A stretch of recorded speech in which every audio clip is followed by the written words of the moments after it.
The next pattern I'd like to talk about is the prototype pattern. Now, why would we need a prototype pattern? Essentially, our app needs copies of objects. The objects may not have simple value types or properties. They may, in fact, have other objects that are properties, and those objects might include properties that are of other object types. So we can get complex objects that we need copies of for our application. For example, we might have a user object that we want to pass around from page to page or screen to screen in an application.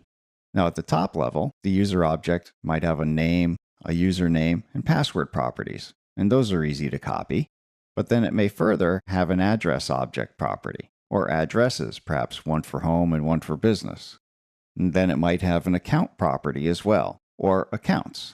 For instance, if we had credit card accounts associated with that user. So we can get deeper and deeper into the user object, and it makes the copy process more and more complex. Much like the builder pattern, we want to isolate all of that code from our application. We don't want to repeat all of this copy code that dives into objects and copies every property of objects and all that all over the place in our code. So the definition of a prototype pattern by the Gang of Four is to specify the kind of objects to create using a prototypical instance and create new objects by copying this prototype. So essentially what we're saying is we want to create a single object and an instance of that single object, and then create the new objects just by copying that, using it as a prototype or a template. In our implementation, we want to provide a method on the object to copy itself. In .NET, we use the iClonable interface, and the iClonable interface has a single method to it called clone, and clone will return a copy of a given object. We also have to talk about deep and shallow copies. So as an example, we want to copy a user object. So we have a user abstract class that has the name, username, and password properties. It also has some address object properties. Because we're going to make it a prototype, we're going to provide a clone method, or two, depending upon the example. In actuality, you'll probably just have one clone method. And that clone method will be the implementation of the iClonable interface.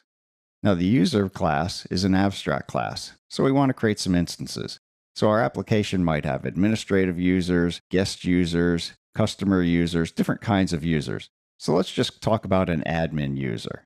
We're going to create an admin-derived class, and it's going to implement the iClonable and clone method. All of the other classes would actually probably have similar implementations, but they might have different properties depending upon their capabilities. For instance, an administrator class would probably have a few extra properties compared to a guest class. So a shallow copy might use the memberwise clone method. An object has a memberwise clone method. You get that for free in .NET. And what it does is it copies the properties of the object and essentially makes a copy of it. However, it copies references to the object properties. So in our case with the user, it will copy a reference of the address, not make a deep copy, which means that if I make changes to that clone, to that copy, the changes will also go back to the original. Now, this may be what you want, but it's often not the behavior you're expecting at all. In all likelihood, you'll want to provide a deep copy for your clone method.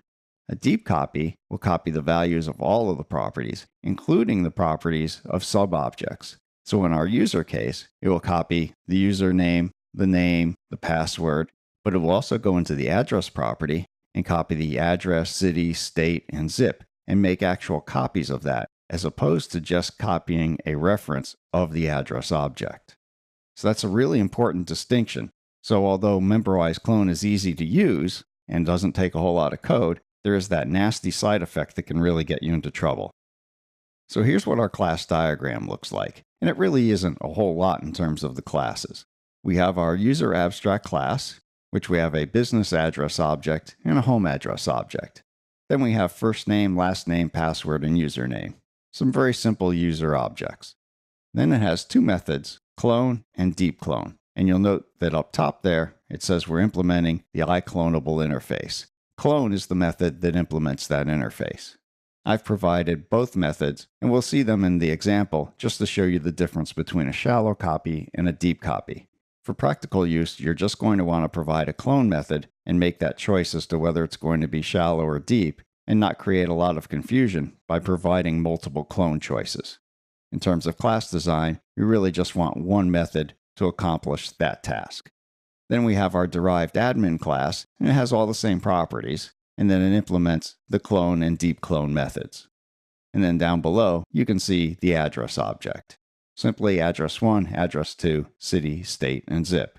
So that's the pattern, and of course the really important detail is actually in the clone method. So we'll be taking a look at the details of that in our code example.